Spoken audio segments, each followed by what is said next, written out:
Hi, my name is Grace Carter, and I'm 34 years old. My life hasn't been easy, but I've always tried to make the best of it. For years, I thought I had the perfect life. I was married to a man I deeply loved, Michael, and I cared for my stepson, Jaime, as if he were my own. But life has a way of surprising you, and sometimes, the people you trust the most can hurt you the deepest.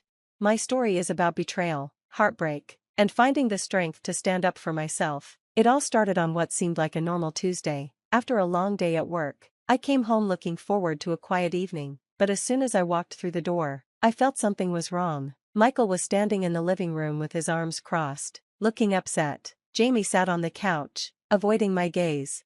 "Grace," Michael said coldly, "we need to talk." My stomach sank. "What's going on?" I asked, trying to stay calm.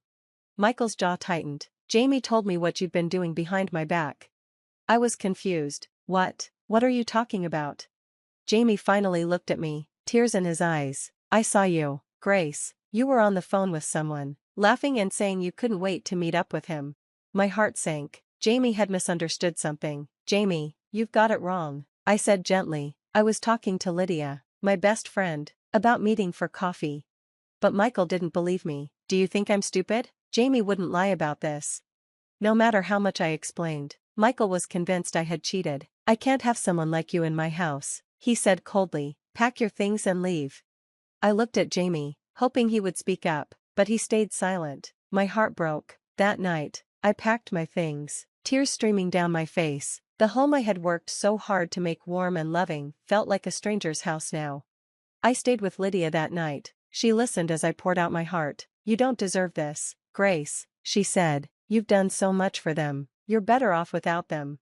But I couldn't stop thinking about Jaime. He was just a kid, and I believed he must have been misled. The weeks that followed were hard. I had to find a new place to live and deal with the pain of losing the family I thought I had. But slowly, I realized I was stronger than I thought. One day, I ran into my old neighbor, Mrs. Linton. She said Jaime had told her grandson that I was planning to leave Michael for someone else. Shocked, I asked if Jaime had said anything else. Mrs. Linton hesitated, then said, "He mentioned how much he hated you always disciplining him and wanted things to go back to how they were before you came into their lives." Her words hit me hard. Jaime hadn't been misled, he had a reason to lie. Memories flooded back, and I realized this betrayal ran deeper than I had imagined.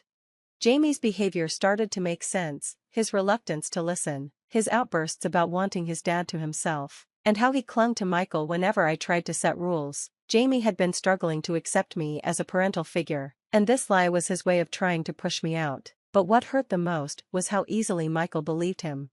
I told Lydia everything Mrs. Linton had said. She listened closely and then said, "Grace, this isn't just about Jaime. Michael should have trusted you enough to hear your side."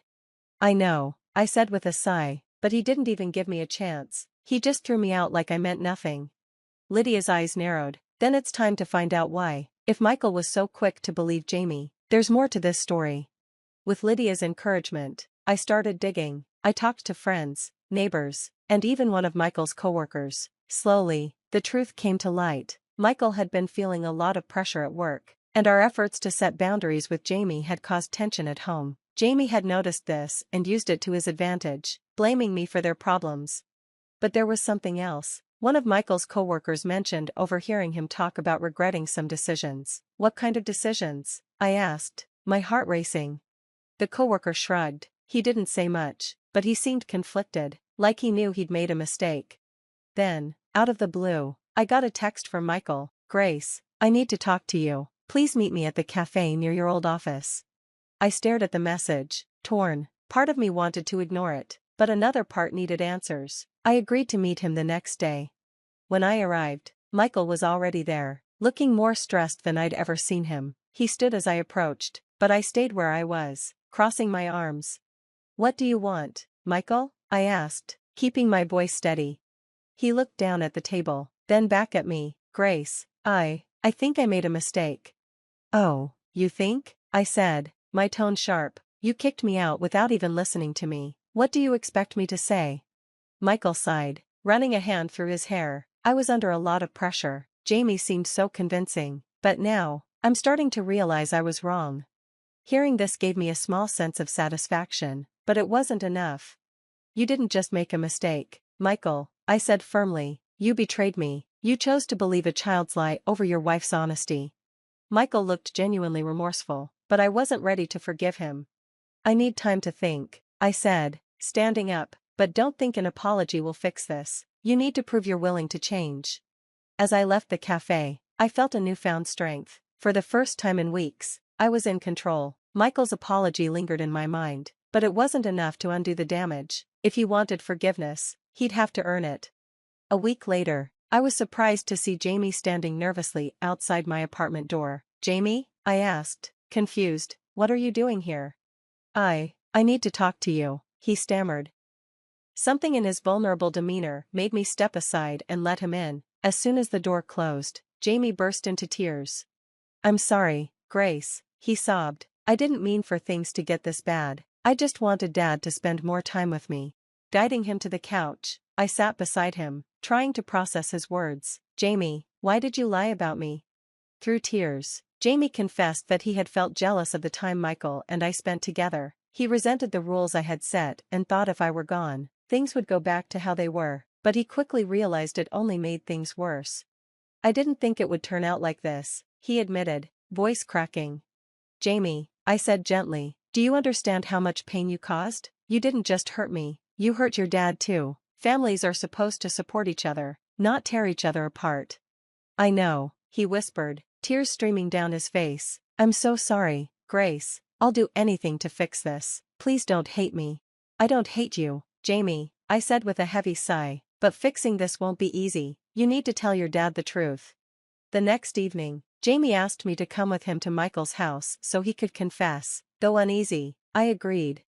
When we arrived, Michael looked shocked to see me, but Jaime quickly stepped forward. Dad, I need to tell you something, he began, voice trembling. I lied about Grace. She didn't do any of the things I said. I made it up because I wanted her to leave. Michael's face went pale. Jaime, what are you saying? I was jealous, Jaime admitted, tears welling up again. I thought if Grace was gone, things would get better, but I was wrong. I'm sorry, Dad. Michael turned to me, his face filled with guilt and shame. Grace, I don't know what to say. I can't believe I let this happen. I'm so sorry for everything. Crossing my arms, I kept my expression neutral. Jaime's owning up to his mistake, but what about you? You didn't just believe his lie, you acted on it without even giving me a chance to explain. Do you have any idea how much that hurt? Michael's voice broke. I do, and I'll never forgive myself for it. I let you down, and Jaime too. I was so caught up in everything else that I didn't stop to think. While their apologies were a step forward, I wasn't ready to let go of the pain. This isn't something we can fix overnight, I said firmly. It's going to take time and effort from both of you to rebuild the trust that was broken. Michael nodded eagerly. I'll do whatever it takes, Grace. I just want a chance to make things right. Jaime looked at me with hopeful eyes. Me too, Grace. I promise I'll do better. I laid out my conditions: open communication, mutual respect, and for Jaime to accept me as part of the family while following the rules. For Michael, it meant proving he valued our marriage enough to stand by me, even when things got tough. They both agreed. For the first time in weeks, I felt a glimmer of hope, but as I left Michael's house that night, I knew this was just the beginning. The weeks that followed were filled with tentative steps toward rebuilding trust. I wasn't ready to fully commit to my marriage, but I wasn't ready to end it either. Moving forward would require them to truly understand the depth of the hurt they caused, and the work it would take to mend it. Michael called me every evening to update me on the changes he was making at home. He had started attending a parenting workshop to improve how he communicated with Jaime and began therapy to work on his impulsiveness and tendency not to listen.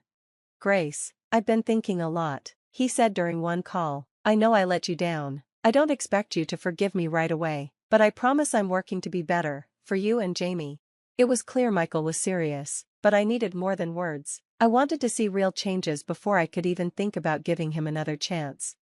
Jaime was also working on himself. He started seeing a child therapist who helped him process his jealousy and insecurities. He even wrote me a heartfelt letter apologizing for his actions and promising to do better. One day, Jaime looked at me and said, Grace, can we start over? I want to be a better stepson. I want us to be a family again. His sincerity touched me. I smiled and replied, we'll get there, Jaime, but but it will take time and effort from both of us. While they worked on themselves, I focused on my own healing. I threw myself into my work, taking on new projects and starting a side business I'd always dreamed of. I also reconnected with old friends who reminded me of who I was before all this turmoil. Their support helped me regain my strength and confidence. About 2 months later, Michael asked if we could meet again as a family. He wanted Jaime to be part of the conversation so we could discuss how to move forward. I agreed but made my expectations clear. This isn't about going back to how things were, I told him. If we want to move forward, we need to build on solid ground.